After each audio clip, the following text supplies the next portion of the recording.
முதல் வாசகம். இந்நகரத்தில் எனக்குரிய மக்கள் பலர் இருக்கின்றனர். திருத்துதர் பணிகள் நூலிலிருந்து வாசகம். அதிகாரம் 18 இறைவசனங்கள் 9 முதல் 18 முடிய.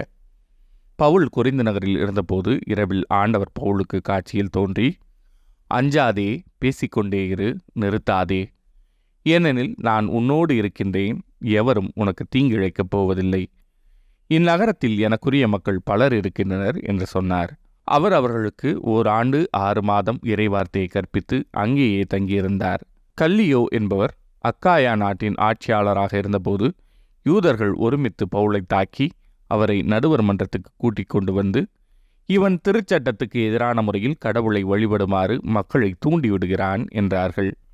பவுல் பேச வாயெடுத்தபோது கல்லியோ அவர்களை நோக்கி, யூதர்களே, ஏதாவது குற்றமோ பழி பாவமோ இருக்குமாயின் நான் பொறுமையுடன் உங்கள் வழக்கை கேட்டிருப்பேன்.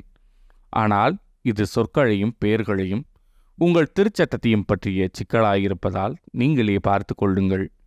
இதில் நடுவராயிருக்க நான் விரும்பவில்லை என்று கூறி அவர்களை நடுவர் மன்றத்திலிருந்து துரத்திவிட்டார். உடனே அவர்கள் அனைவரும் தொழுகைக்கூட தலைவரான சொஸ்தேனை பிடித்து நடுவர் மன்றத்துக்கு முன்பாக அடித்தனர். ஆனால் கல்லியோ எதையும் பொருட்படுத்தவில்லை. பவுல் பல நாள்கள் கொரிந்துள்ள சகோதரர் சவுலிடம் தங்கியிருந்தார். அவர்களிடமிருந்து விடைபெற்று கொண்டு தம் நேர்த்தி கடனை நிறைவேற்ற கெங்கிரேயா நகரில் முடிவெட்டி கொண்டு அக்கில்லா, பிரிஸ்கில்லா ஆகியோருடன் சிரியாவுக்கு கப்பல் ஏறினார். இது ஆண்டவரின் அருள்வாக்கு.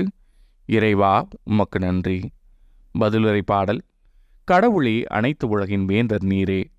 மக்களினங்களே, களிப்புடன் கைகொட்டுங்கள், ஆர்ப்பரித்து கடவுளை புகழ்ந்து பாடுங்கள். ஏனெனில் உன்னதராகிய ஆண்டவர் அஞ்சுதற்கு உரியவர், அனைத்துலகையும் ஆளும் மாவேந்தர் அவரே. கடவுளே, அனைத்து உலகின் வேந்தர் நீரே. வேற்று மக்களை நமக்கு அடிபணியச் செய்தவர், அந்நிய நாடுகளை நம் தாழ் பணிய வைத்தார்.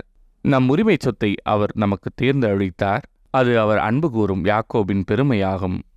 கடவுளே, அனைத்து உலகின் வேந்தர் நீரே. ஆரவார ஒளியிடையே பவனிச் செல்கின்றார் கடவுள். எக்காலம் முழங்கிடவே உயிரை ஏறுகின்றார் ஆண்டவர்.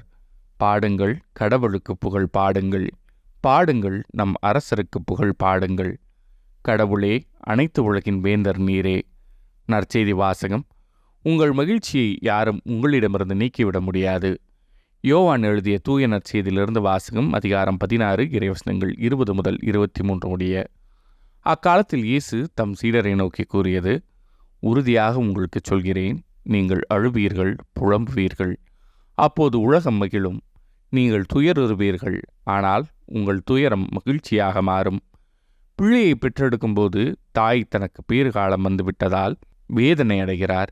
ஆனால் பிள்ளையை பெற்றெடுத்த பின்பு உலகில் ஒரு மனித உயிர் தோன்றியுள்ளது என்னும் மகிழ்ச்சியால் தம் வேதனையை அவர் மறந்து விடுகிறார்.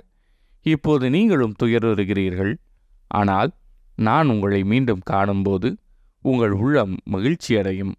உங்கள் மகிழ்ச்சியை யாரும் உங்களிடமிருந்து நீக்கிவிட முடியாது. அந்நாளில் நீங்கள் எதையும் என்னிடம் கேட்க மாட்டீர்கள். இது ஆண்டவரின் அருள்வாக்கு. கிறிஸ்துவே, உமக்கு புகழ்.